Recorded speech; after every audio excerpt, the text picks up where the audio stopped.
following program was provided by an independent producer solely responsible for its content. The opinions expressed do not necessarily represent the views of this station, its staff, board of directors, or underwriters.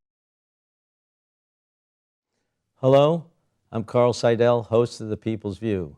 The People's View is a show sponsored by the Nashua Republican City Committee. The committee meets every second Thursday at the Crown Plaza. And if you want to contact us, we have a website, nashuagop.org. And at the end of the show, you'll see some contact phone numbers or email addresses that you may want to send us your comments and recommendations.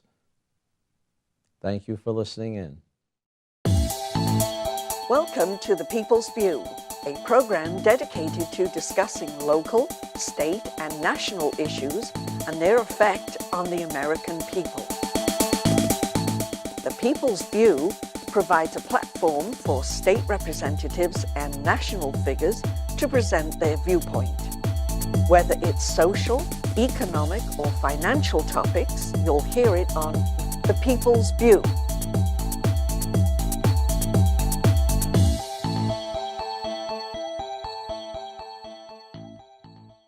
Hello. Today we're going to interview Howard Coffman, a candidate for representative in Ward 3 in Nashua. Howard, how are you doing today? Fine, thanks, Carl. It's good to see you again. Well, thank you. You're a write-in candidate, so you're a little bit different from the regular flavor here of going through a primary. You got in at the primary, but as a write-in candidate. So what do you think your prime issues are if you get elected? I'm very concerned about education. Mm-hmm. I want to see local control. Mm-hmm. I want to see Common Core gone. Mm-hmm. And I want to see an effective way to teach kids how to read, write, and count. Mm-hmm. As a substitute teacher in Nashua until recently, I've seen it on a regular and on a daily basis. The kids can't count. If you look at the data from Nashua, it's awful. And even the skilled, the kids that have aptitude for it, by the time the high school gets done with them, they fall into the lower averages. They lose their 90% going in, and they get out, and they're in the 75 to 85 range. What do you attribute that to? I don't know. I can't say. I never saw. I really didn't. I did a couple of times sub at the high school. I mean, have they started Common Core already? Because I understand this concept of teaching addition and subtraction, so way different. Well, I can tell you the Common Core curriculum concepts have been in the school for a long time. When I was subbing and heard about Common Core 2 and 3 years ago, I observed posters in the school that had Common Core written on them. I think now the curriculum is showing up where before it was the principles that they were getting people used to and familiar with. Well, I know that one of the junior high schools asked to have a delay in implementation because they don't think the kids are ready for it, and their teachers don't care for it. That was the Fairgrounds. Principal Nelson, boldly and with great respect, I thank him for taking the position. I think it had to do with the actual assessment, the test itself, which is totally computer-based. And what the teachers were saying is their kids were not savvy enough to negotiate the computer and all the hand motions and looking at a screen as compared to taking a test. And I can tell you that there are different parts of the brain that are involved. When you look up here, you're sort of in this fantasy kind of thinking mode. But when you sit down and you put your head down, the concentration is intense. It's down and it's kind of more intensified, and you're in this deeper. And everything on the assessments is up in here. And the kids just dexterity-wise. As I understand it too, the questions are gauged based on the preceding answers or something like that? Well, they're self-adapting tests. Based upon how you've answered a question, they give you another question. Either more easy or more difficult? Or they'll just give you the same question in a different way to validate that you understand the concept. I took a work training class this last year and experienced that firsthand. And as an adult, it's devastating when you get the same answer. They presented the question 2 or 3 times, and you get something wrong. This was the geometry of a cylinder, the volume of a cylinder. I forgot how to calculate that. But there's no instruction on how to learn how to make get the problem correct. So that was in my testing. I'm sure we have teachers capable of explaining that stuff. Sure. But for the kids, it's So disorienting. you're against having everything come down from Concord, telling us here in Nashua what we have to do in our education. I'd rather the school board locally here decide what curriculum they want to implement and what testing they want to perform and how to evaluate the kids. You don't get the bribe money that way. Well, you know what? It hasn't paid. It hasn't worked, has it? Yeah. The price has been too high because we have kids that they don't teach them cursive anymore. Yeah. So think about this. They can't write their signature. If you can't write it, you can't read it. They cannot read the Declaration of Independence in its raw and natural form. And that, to me, is very scary. Yeah, that is. Oh, I just remember that trial in Florida where the one black kid was killed by the Hispanic guy, and one of his witnesses couldn't read cursive. And I said, what? Right. And she was graduated from high school. Well, that's common here. That's common in Nashua. Common in Oh, Nashua. you can walk into a store and make change, you know, show a credit card to pay. And we had one of the girls say, oh, that doesn't matter. I can't read your signature anyway. I can't read cursive. So that's in effect in Nashua. And I think our teachers in this regard have done a disservice. Yeah, And I would think personally, you know, I'll probably get some flack for this and not make some new friends, but I wish the teachers in Nashua would stand up for their students and say, you know, teaching this crazy math is not going to prepare them for the future. It's only going to confuse them, and we need to get it so these kids can count and function. And I think they want to. And I think the teachers want to. Yeah. You know, but I ask you to stand up because it's going to come down to you guys if it's going to happen or not. Because obviously Mr. Conrad is making up his own mind. He's defied the teachers' union recommendation. You know, Well, he's gone on getting his hit own. from two ways. He's getting hit from the Board of Education and Department of Education, which says that he's not going to get some of the federal money unless he does it. Right. And coming from the other side where people and the parents are against the Common Core. Right, and Mr. Conrad should realize he's not paid by the federal government. He's employed by the Board of Education, the school board here in Nashua, and he should be attentive to what we ask him to do or what they ask him to do. Well, that's good. So you'll try to do something. You get elected. You'll try to do something legislative-wise. I will, absolutely, and work with people. I know Doris is running the state senate, and she's a wealth of information when it comes to this stuff, and we've chatted many times. What about the economy in general for the state? How do you think about that? I think we need to get back to the day when we have high-tech jobs in New Hampshire. We don't have them. I've looked, and they're not around. What do you think we can do to do that? I mean, what is the biggest thing that keeps companies from starting up here or expanding here? I know there's some issues about infrastructure, you know, the internet kind of thing, the fiber. It's the southern part of New Hampshire that has fiber, and then the northern part doesn't. You could argue Comcast will give you that connectivity. Well, that's fine. I think Nashua is in a good position. I think the rest of the state, or especially up north, they struggle with that infrastructure. Well, that's another thing you need for the Common Core, isn't it? To do the testing, you need the internet. Yeah. Yeah. So much for pens and pencils. I don't know what happens to the schools up the upper half of the state. Yeah, that's a great question. They may get that via, you know, satellite, and it may not come through a fast wire. Yeah. Well, I know we haven't done much in the last 2 years that I've been out of this legislature.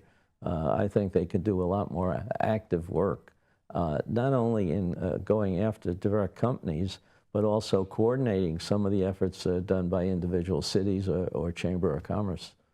Oh yeah, have outreach teams to various, you know, You gotta cooperate. just like Texas comes to New York to recruit. Governor Perry goes to New York to recruit companies.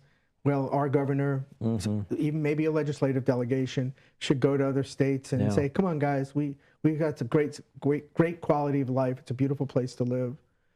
Well, Texas and North Carolina are two great examples of how they can get a lot more done cooperating. I have to tell you, I was shocked when Ruger, who's been in New Hampshire a very long time, ended up building a plant. I think it was North Carolina. Yeah. And why weren't we in that hunt?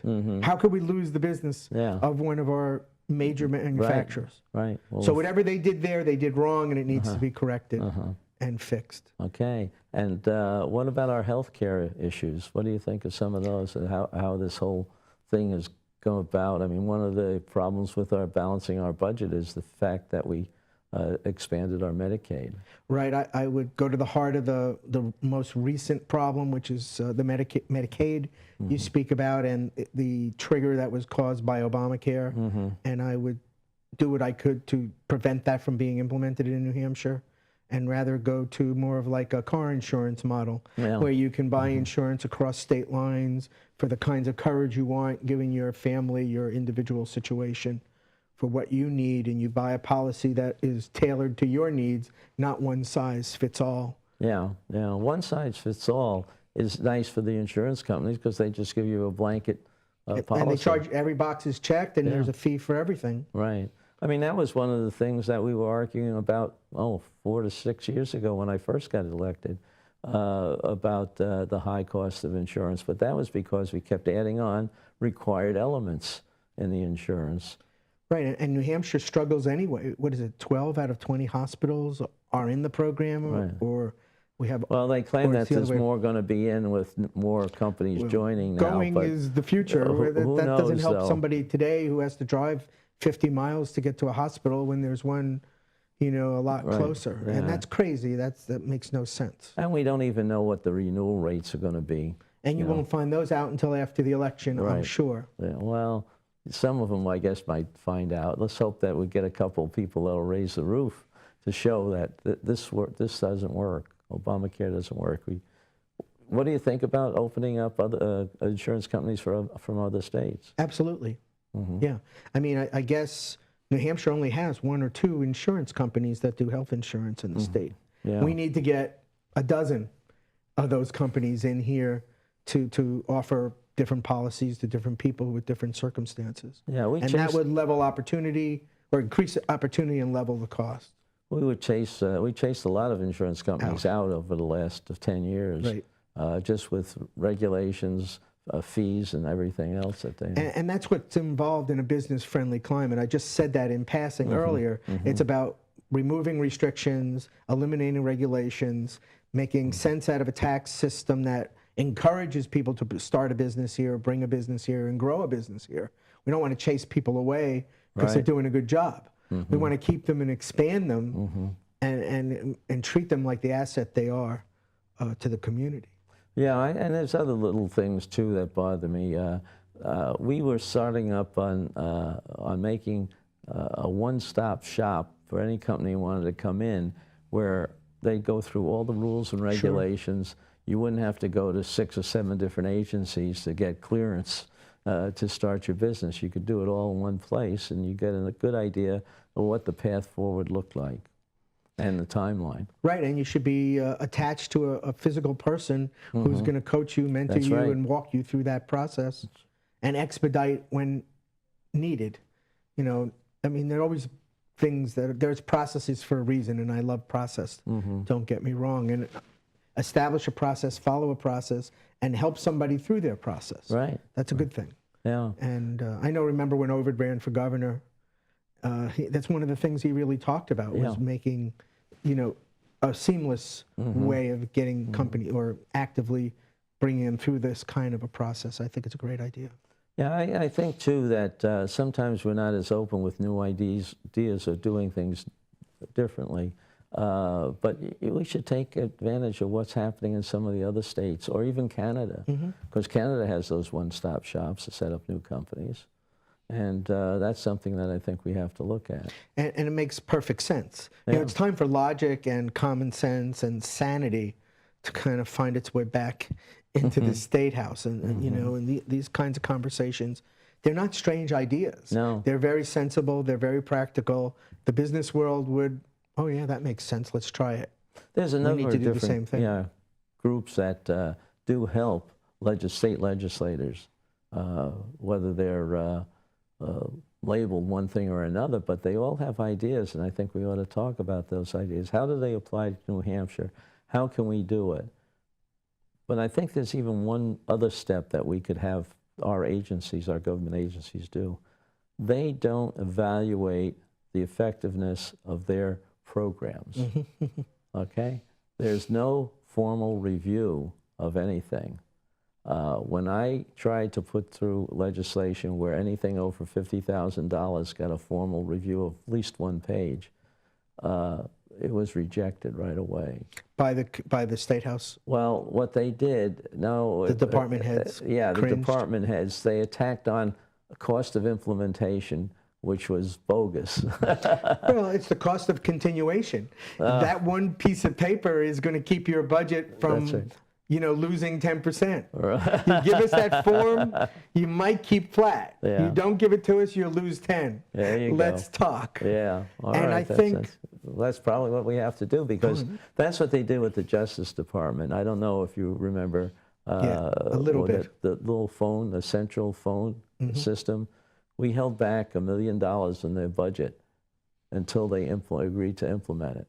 After they implemented it, they were so happy they did it because it actually saved them more money. So they got more than $1 million out of it. They got, and the whole operation went smoother because all the phone calls were in one central area. People could talk about the problems, how to solve them. And, you know, if one person was busy, somebody else was there to take the phone calls from that district.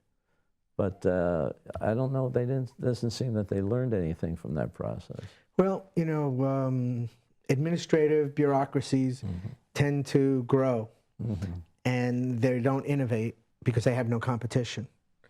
So the only way you can get an organization's attention is through money, and the legislature, fortunately, controls the money. Well, So yeah, maybe you can put some strings into. I love your idea of some kind of a review of each program. How many people are involved? What's your costs? What's your income? I personally, I personally think agencies should bring in enough money to cover their expenses, and they stop. Okay. Well, I know that's a severe impact on state government. I'll tell you what happens, though. It goes back on the people or the companies that they regulate or are involved with, because they just charge Jack more up the fees or and fines. find fault with the operation, penalize them with fines and stuff, and they keep the money. So the talk lately has been, put the money back in the general fund and we'll mete out whatever you need if you follow the budget. Well, you have fees, you have fines, and you have taxes. Yeah. And I think they all should be monitored carefully. And I remember, I want to give praise to the Fish and Game Department, because on their budget, when I looked at it a couple of years ago, they listed it as fines. They had a line item, X dollars were fines. Unfortunately, the Department of Safety did not do the same thing. And their number was 100. It was a huge number in fines. And I don't think peace officers should be tasked with an income budget or a revenue budget. That's true, yeah. And that should go away. Well, Howard, as a write-in voter, you have just a small contingent that are helping you out. I hope you're able to continue and go out and get the votes that you need. Well, thanks. I want to thank the people who put me on the write-in. I obviously didn't run for the office to begin with, but I accept the nomination, and we're trying to make a run of it. Well, good luck. And I just need 1 out of the 3 votes. That's right. Come election day, Good luck, November 4th. Howard. Well, your contact information was on the Yeah, it's video. on the screen, howardcoffman.com. Right. You'll be able to find me there. Well, thank you very much, Howard, Thank for you, your Carl. time. Good to see you again.